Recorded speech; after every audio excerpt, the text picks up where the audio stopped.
His videos have been watched hundreds of millions of times across all social media platforms. His ability to get customers for businesses allowed him to create a great lifestyle for himself, for his family, and also for his students across the world. He's the wolf of paid advertising. Ladies and gentlemen, allow me to introduce you to Billy Jean is Marketing. And I'm super proud to call him my first mentor because the first course that I bought online was from Billy Jean. So in this episode, he's gonna share with us his story, how he got to where he is today, and also the most powerful strategies that businesses can acquire customers. So let's jump in. Welcome to High-End Client Acquisition Podcast. My name is Marian. I'm your host, and this show is here to teach you how to attract your dream clients on autopilot in 30 days or less. Each week, I bring you a guest or a strategy that can help you take your business to the next level. Don't forget, you can always get the episodes in your inbox or messenger at clientacquisitionpodcast.com. Who am I doesn't really matter. All that matters today is how is this going to be worth your time? I think I'm the best in the world when it comes to getting customers. So right now, if you have a business, you're an entrepreneur, you're a marketer looking to grow your business, one of the biggest things that holds anybody back from predictable and consistent growth is having consistent customers. Everybody sucks at it, and you don't know how to use Facebook, Instagram, YouTube, paid advertisements to get it done. That's my wheelhouse. That's what I do. I work with some of the largest franchises in the world. I teach it to all kinds of businesses. I have a membership site teaching it once a month. I got all kinds of stuff. Anyways, no pitch here. I just want to be helpful. So yeah, if you need more customers, just call us. Look us up later. There you go. So as you know, this podcast, my podcast is called Podcast Story, and Billy's story kind of, brought a lot of my attention even before I actually signed up with his camp and other courses. So the main thing that I wanted to talk to him is he basically had a negative bank account when he started his agency. And now after 3-4 years, a multiple 7-figure. So, for everybody that keeps saying the American dream is not alive, here's the live proof of it. Hey, it's alive and kicking, baby. There you go. So do you mind to just give a short overview? Because I know obviously the story's been with you guys for a while. Do you mind to just go a little bit to what I want to hear a lot is the first couple steps, actual steps that you took to go from doing what you were hating to do because you were making 600 calls a day, and then that kind of stuff, to actually start a business and then turn it into a profitable one without taking any VC money and stuff like that. Yeah, good questions, all of them, man. I want to start off by saying, 7 years in overnight success. So even when you're referring to it, it's 3 to 4 years to really get going. But I also had a mobile oil change company that most people aren't aware about. It just failed in 6 to 8 months or something. It was just really short-lived. So I don't really talk about it that often.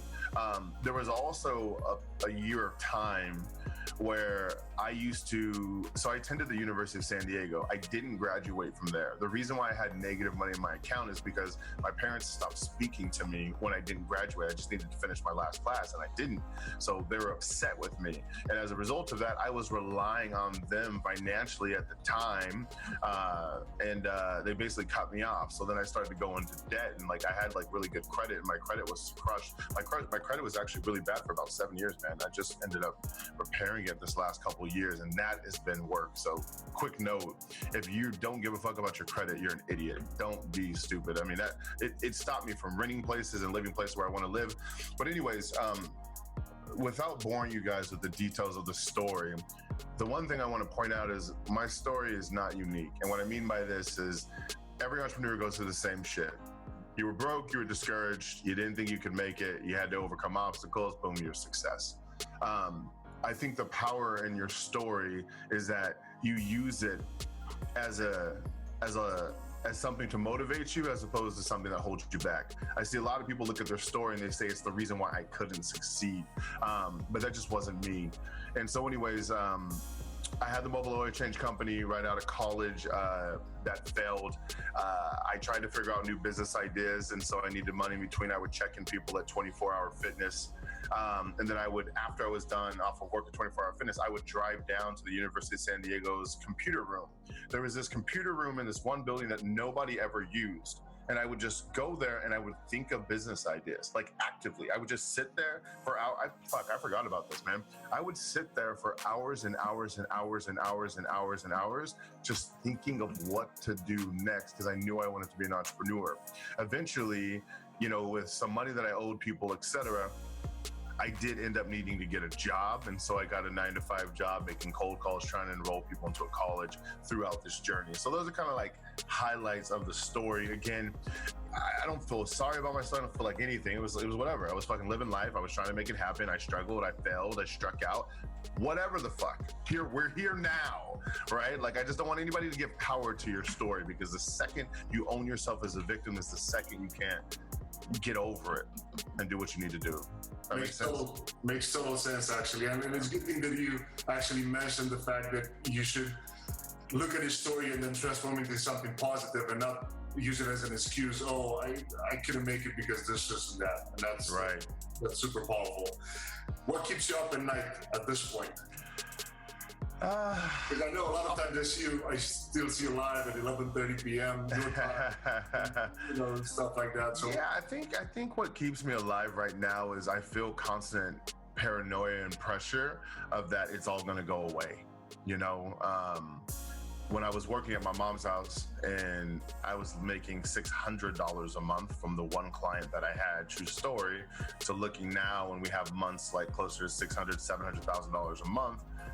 Sometimes I pinch myself, and sometimes I feel like every entrepreneur that like something really fucking bad's going to happen and it's all going to go to shit.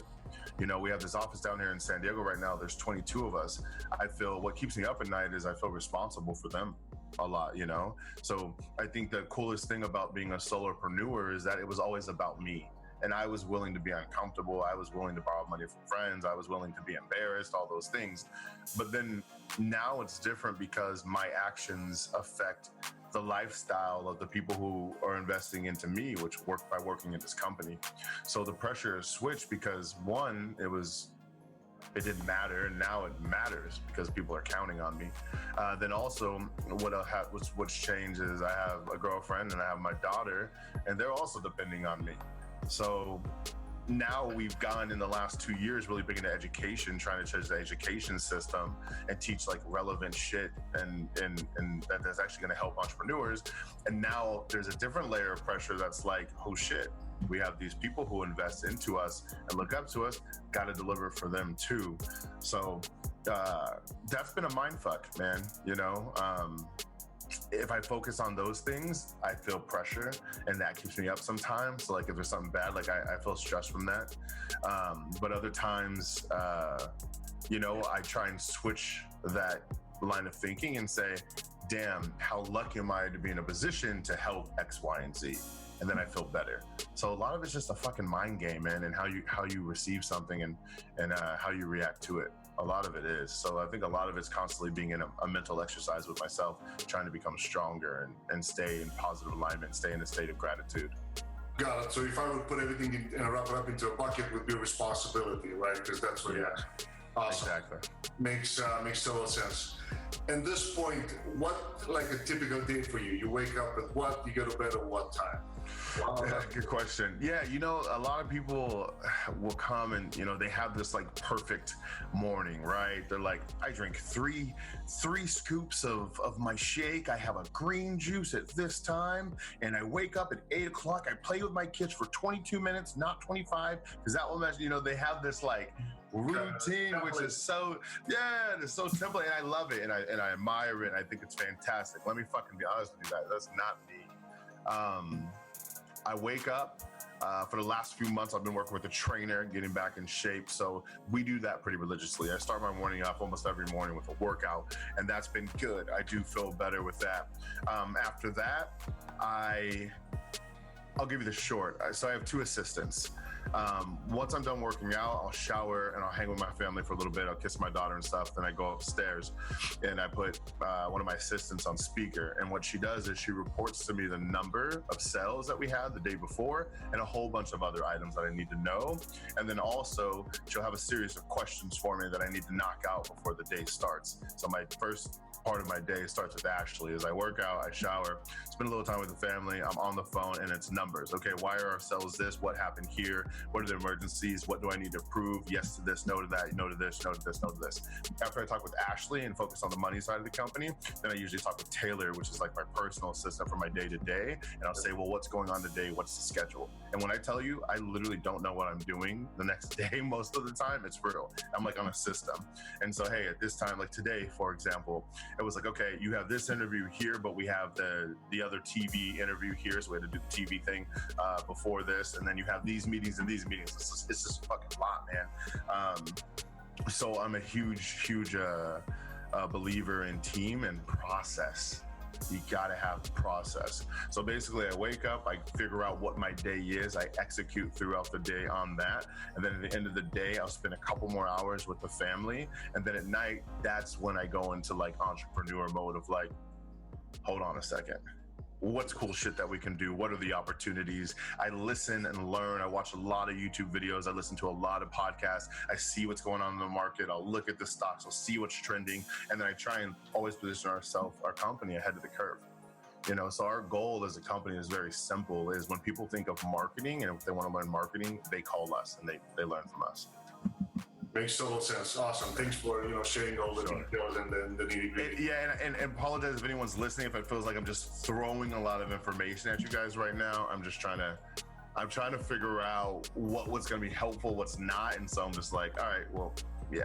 No, it's all definitely good. Now, I don't know how much you're gonna love this question, but advice for millennials that trying to be, for people that actually, not necessarily just millennials, but probably the audience is just going to relate to that more, that kind of hate their job, because you hear so many people nowadays, oh, I don't, go into that 9 to 5 Monday to Friday and then just to leave for the weekend. Yeah, I would say the first thing is, and yes, it's for millennials, but it also applies to everyone, is right now entrepreneurship is positioned as like really sexy. You know what I mean? Like you're really like fun and cool and hip and all those things. And I want to tell everyone, the very first rule of being an entrepreneur is you need to be good at something. Like, I think it sounds so simple, but like everyone skips that. They watch Shark Tank and they think all I need to do is create this app and all of a sudden I'll be rich. And fuck me, you just couldn't be more wrong. The biggest challenge I've seen, not with millennials, but with entrepreneurs who are just starting, is they're so incredibly ignorant to what it takes to succeed and what goes into operating a business.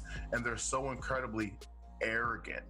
Like they think they can do all these and they have zero experience. And the reason why I know that so well is because that was me.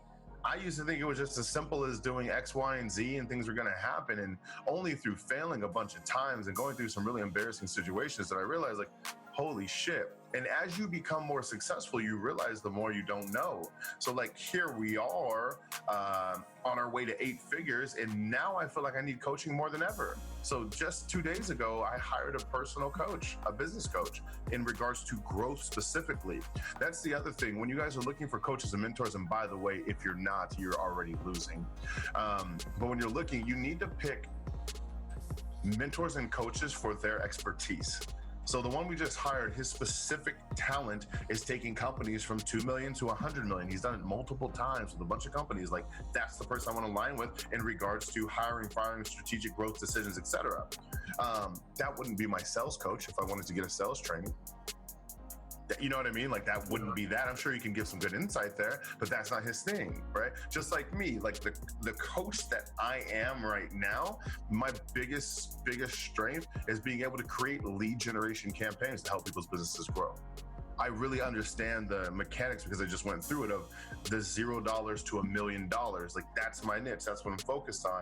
So like, and stop asking, especially if you're getting started, don't ask people their opinions unless their opinion matters. And what I mean by that is, of course, like everyone's opinions matters and we're good people, all that shit. But that's not what I'm talking about.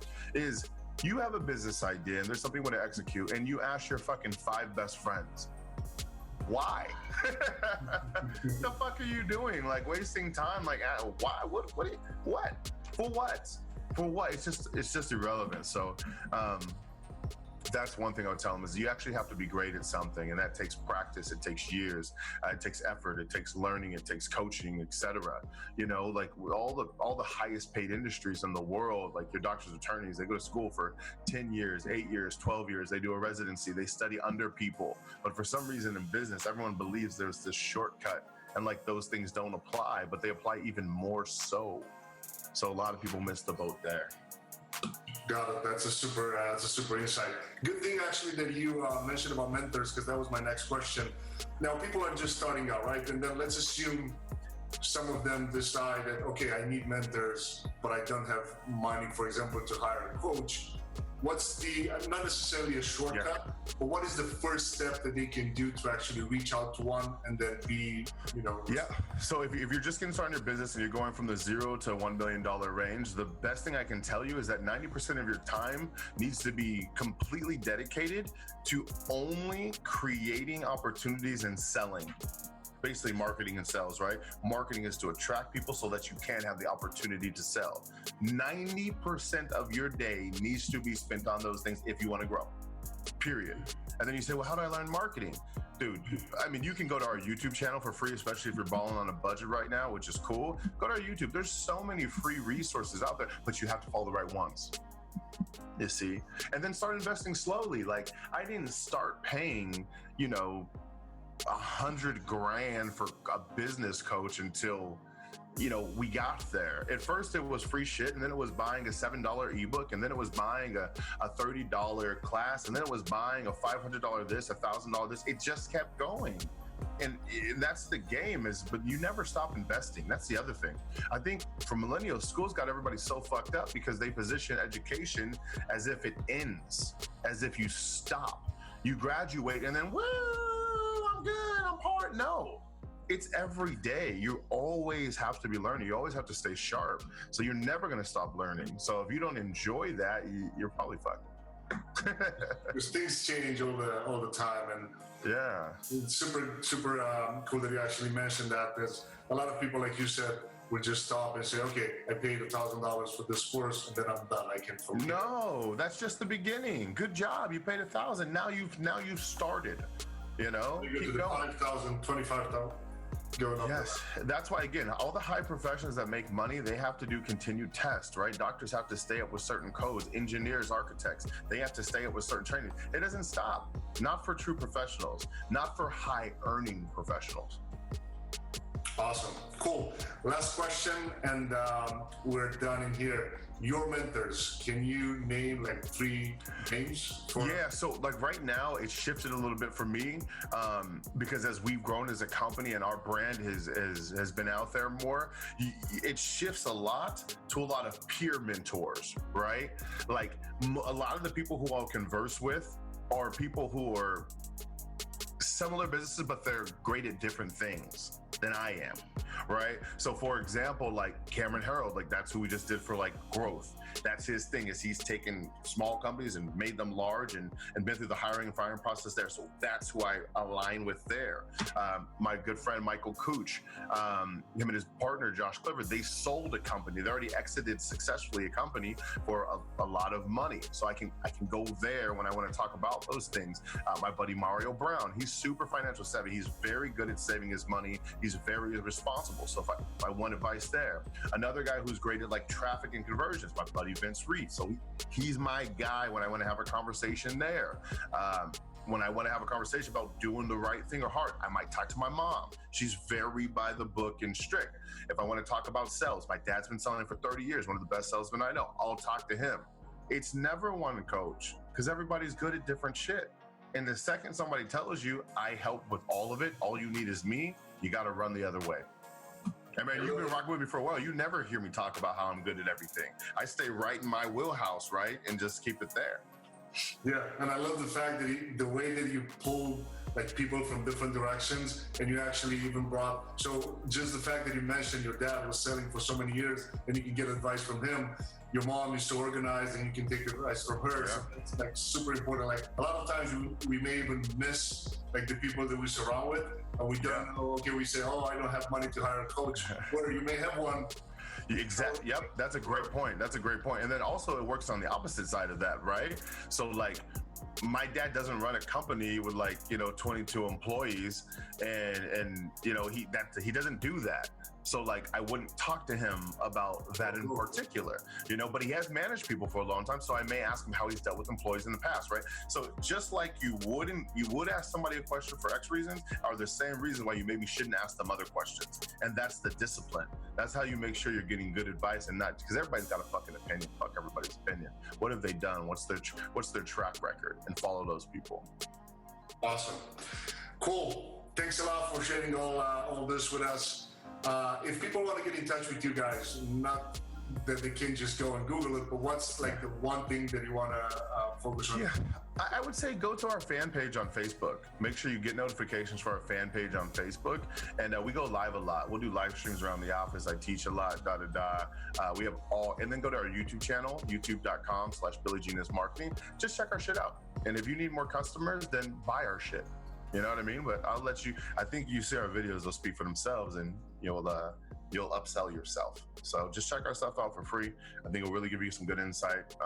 And right now, if the only thing that's stopping you from growing your business is getting customers, we're the best in the world. All right, guys, I hope you enjoyed this episode with Billy Jean, and now you're ready to start implementing everything that he shared with us. And don't forget about our weekly giveaway. What you'll want to do in order to enter is just rate and review the show, shoot me a screenshot on Instagram, direct message me at Marian V. Esanu, and I'll make sure I'll list it in the description below so you can just come straight to me, and send me a screenshot with the rating and review of it, and you automatically enter the giveaway, where you can get a bunch of books, courses, coaching, and other VIP Q&A with our guests. And until next week, go crush it. Hey, podcast listeners, I want you to know that I really appreciate your attention and I don't take it lightly. That's why each month we pick a lucky winner and we give away books, mentorship, software, courses, iPads, and other cool stuff. The way to enter is go to clientacquisitionpodcast.com and sign up. You'll get all the details there. Talk to you guys soon. Take care.